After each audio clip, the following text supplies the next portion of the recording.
I want to share with you 5 tips for a better night's sleep. And make sure to continue to watch because I think the last 2 might be game changers for you. So the first one, you probably have heard this before, is put down your cell phone.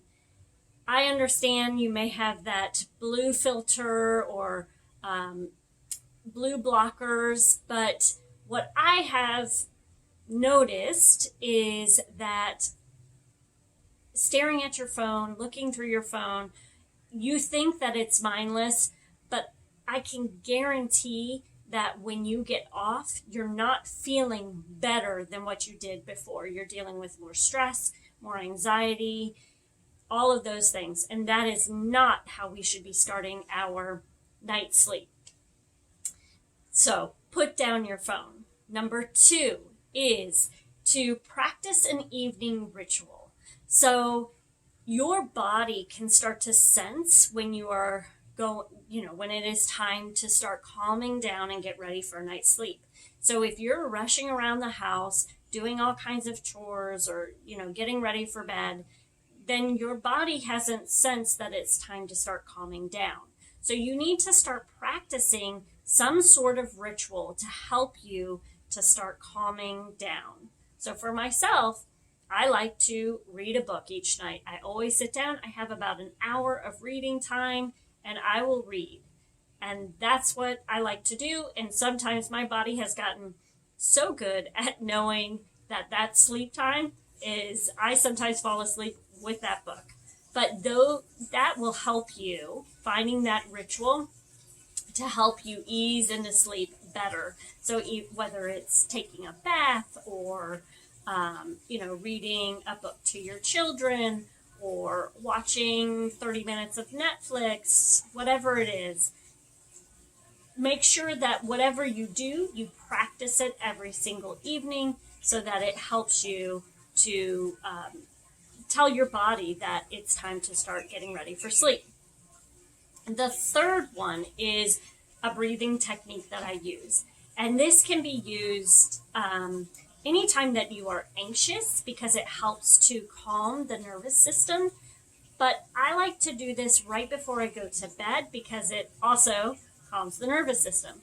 And it is boxed breathing. So boxed breathing is where you breathe in for a certain count, you hold your breath for a certain count, you breathe out for a certain count, and you hold your breath for a certain count. So if you think of that boxed breathing, we're going to breathe in for, say, a count of 4. Then you're going to hold your breath for a count of 4.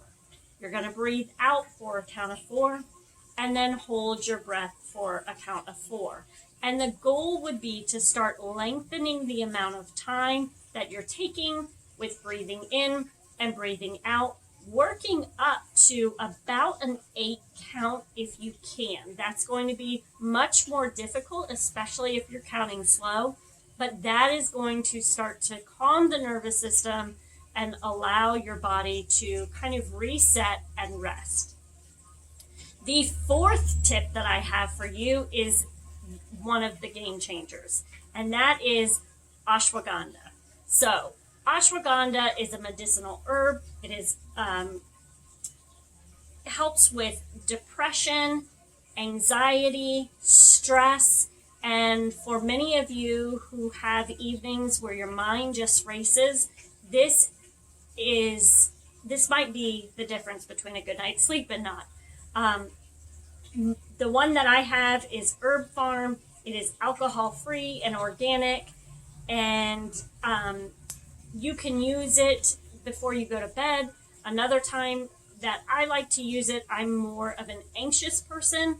So for me, I deal with anxiety during the day. So I like to take it for myself during the day to just take the edge off. But again, I've had a lot of friends who take this when they are going to sleep, and it has made the difference between a good night's sleep. And the last one that I have for you is to go to bed earlier. And I'm sorry to all of you night owls out there, but this one is important. there is a difference between those of you who fall asleep at midnight and wake up at 8 and those of you who fall asleep at 10 and wake up at 6. You'd think it's the same 8 hours, but it's not. So our skin can sense light. What they used to think was just in the eyes, they have found that our skin can sense the light. So therefore, as soon as that sun comes up and it comes through those blinds, whether your blinds are closed or not, your body is able to sense that light, and therefore your sleep will be disrupted somewhat. So I encourage you all to work on trying to get to sleep by 10 o'clock if at all possible. If that's not something you can practice, you might want to look at blackout curtains so that light is not getting in, so that your skin isn't sensing it and starting to create the melanin to start waking your body up. So those are my 5 tips for you to have a better night's sleep. Make sure to comment below and let me know what you think. Have you tried any of these? Do you have any other great tips for me on better night's sleep?